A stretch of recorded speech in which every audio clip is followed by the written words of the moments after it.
My family's cabin always creeped me out. It was in the middle of nowhere, Alaska, and we would visit as a family maybe once or twice a year at most. I would have to visit much more frequently to check up on the property and make sure the cabin was still intact. The property was passed down to us when my parents died, and honestly, it became more of a nuisance to us than anything. The story I'm about to tell you happened to me on my last trip to check on the property. Due to how remote the cabin is, traveling there and back is extensive. Avoiding an overnight stay just wasn't ever possible. I would usually land around midday, make it to the cabin around night, scope out the property in the morning, and then leave. As per usual, I arrived at the property just after nightfall, took a quick visual of the surrounding property and noticed that something felt off. At first glance, everything seemed to check out fine. There was just an unsettling, eerie vibe in the air. Being exhausted from the long day of traveling, I decided to just brush it off and head straight to bed. The front door was in fact locked, but the furniture inside seemed to have slightly moved into different positions. And even creepier, I could feel the strong presence of someone else inside the cabin. I tried to rationalize this as my mind playing tricks on me and continued on with getting ready for sleep. I spent the next 20 minutes or so showering, brushing my teeth and pulling out tomorrow's outfit from my small travel bag, all while trying to shake the feeling of being watched, but it just wouldn't go away. In fact, it only grew more intense the longer I was inside the cabin. Feeling like I was going insane, I started to question everything around me. My bathroom felt off, my bedsheets felt warm, and I could almost even smell the natural scent of another person. My family would often make similar complaints in the past, but I always just wrote it off as nothing after a quick check. This was the first time I was starting to notice it myself, but still without any proof. I got into bed and decided to call my wife before falling asleep.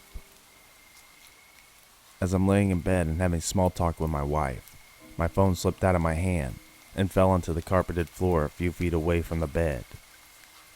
I quickly rolled to the edge of the bed and stretched out to grab my phone, and what I saw as I was grabbing my phone nearly gave me a heart attack.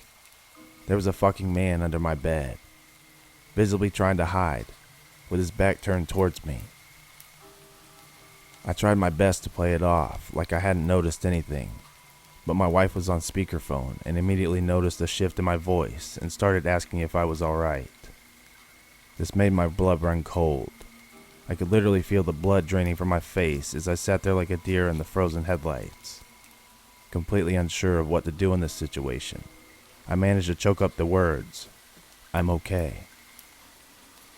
The man must have heard the panic in my voice and realized he had been noticed, because immediately after saying "I'm okay," my bed violently jumped as he tried to emerge from underneath as quickly as possible. I beat him to the jump and was out of my bedroom door with my keys and phone before he could crawl out. I could hear him crash down the stairs after me as I made it out the front door. At most, he was only 2 or 3 seconds behind me. Thankfully, he didn't follow me out of the cabin and towards my car. There was no way I would have been able to get inside my car and lock it before he would catch up to me. I peeled out of there, called 911, and met up with several officers later that night to go back and investigate the property. What they found inside the cabin still haunts me to this day. The man hadn't left, and they quickly found him, along with multiple knives and even fucking surgical equipment in his possession. He appeared to be homeless and completely unhinged, spitting at the cops and hurling death threats my way as they hauled him off. Even worse, he had hundreds of photos of my 2 daughters inside the cabin that spanned over the course of 3 years, and these were clearly not photos that we took. The pictures were of my daughters lying in bed, brushing their teeth, etc., and they were always taken from a separate room, behind the cracks of barely open doors. I sold the cabin along with the property and still haven't told my kids or wife the full details of what happened that night, and to be honest, I'm not sure I ever will.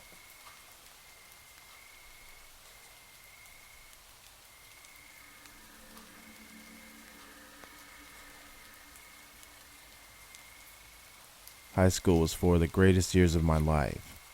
Things were so much simpler back then compared to now. I'm currently 25 years old with 6 years of service in the Navy, and looking back, those times seem so long ago. I almost reminisce on all the good times I had with my friends. We were a close group, always getting together after school or going out on the weekends. My head swells with so many fond memories I had with them. So many great memories, except one. One memory that when I think back to it, still sends chills down my spine. It was our senior year, 2008, and graduation was just around the corner. We were all excited to be moving ahead with our lives. I was joining the military, and the rest were going to different colleges. I will admit it was a bittersweet moment. Yes, we were excited for the future, but a bit sad, knowing our group would not be whole like it was throughout high school. My friends decided they were going to give me an awesome going away celebration. The plan was to pitch in some money and have my older brother rent us a cabin in the mountains for the weekend. We packed our bags and drove up the mountain to the cabin. There was a small town nearby, and our cabin was about half a mile down the road. There were a few other cabins nearby, but ours was at the edge of town surrounded by woods. We unpack our things and head inside. We were not disappointed. The living/dining room was enormous with a big L-shaped couch and a long table with plenty of chairs. We had a good-sized television and even a pool table. There were 3 separate bedrooms down the hall with 2 beds each. There were 7 of us, so I volunteered to sleep on the couch. I didn't really care. It was comfy as hell anyways. The only problem I had was that the couch was next to this sliding glass door that for some reason had no blinds or drapes. I was not about to admit to everyone that it bothered me. As soon as we were unpacked, we decided to get the good times started. My brother and a couple of others went into town to buy alcohol and food, while the rest of us prepared for the night's festivities. We ate, we drank, played some drinking games like beer pong, and had a good time. Later that evening, we were all gathered in the living room talking about funny moments we had in high school. We were all feeling pretty good from all the alcohol consumption. As I was telling one of my stories, we heard a female friend of mine shriek, "Oh my God." Standing in front of the sliding glass door, she quickly turns around with the biggest smile and says, "You guys, it's snowing." We all run to the window like children, and sure enough, there is a good amount of snow falling from the sky. We go outside, and as the snow builds up, we have a good snowball fight and build ourselves a crappy snowman. After a while, we get tired and go inside. Running around in our lack of sobriety state caused a couple of friends of mine to puke. It was late, and we all decided to turn in for the night. We had planned to buy a sled in town and find a snowy hill in the morning. We all went to our rooms and fell asleep. I was awoken in the middle of the night to what I thought was a stick or branch cracking in the distance.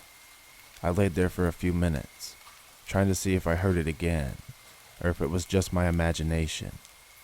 Nothing. I told myself I was hearing things. I got up to drink a bottle of water. I did not want to wake up the next morning with a nasty hangover. As I walked by the sliding glass door, I looked outside. Snow was still falling, just not as much, and the moon gave the snow an eerie blue glow. I went to the kitchen and grabbed a bottle of water from the fridge. As I drank, I got lost in my thoughts. I was going to miss times like these with my friends. Did I make the right decision joining the military? I was contemplating my future when I suddenly snapped back into reality by the sound of crunching. I listened, trying to figure out what exactly that sound was. It slowly got louder, then stopped. Then it slapped me in the face. Those are footsteps in the snow. I immediately turned my head to the sliding glass window. My heart skipped a beat. A shock of pins and needles ran down my skin. There at the sliding glass window was a dark silhouette of a man. His right hand was cupped around his eyes, and he was peering in, surveying the living room. I was frozen, confused, wondering who this was looking in. He must not have seen me, for he was still moving his head, looking around. It was only when he lifted his left hand and cupped it around the other side of his face that my confusion turned into horror. In his left hand, he held a hatchet. I just stood there and watched as he looked inside. He put his hands down and looked to his right towards the door handle and began reaching for it. That's when I noticed it and my heart stopped. In our drunken stupidity, we forgot to lock the door when we came back inside from playing in the snow. I panicked when his hand gripped the door handle. "Can I help you?" I said loudly, trying to sound intimidating, but clearly sounding scared. It startled the man, for he quickly looked up in my direction. We stared at each other for what seemed like hours, but were merely seconds. I could not see his face, but I could feel his eyes piercing my soul. He let go, slowly backed away, and started jogging away. He didn't break eye contact with me until he was a good 15 feet from the cabin. One of my friends who woke up to me shouting came to the living room and asked who I was talking to and why I was standing in the dark.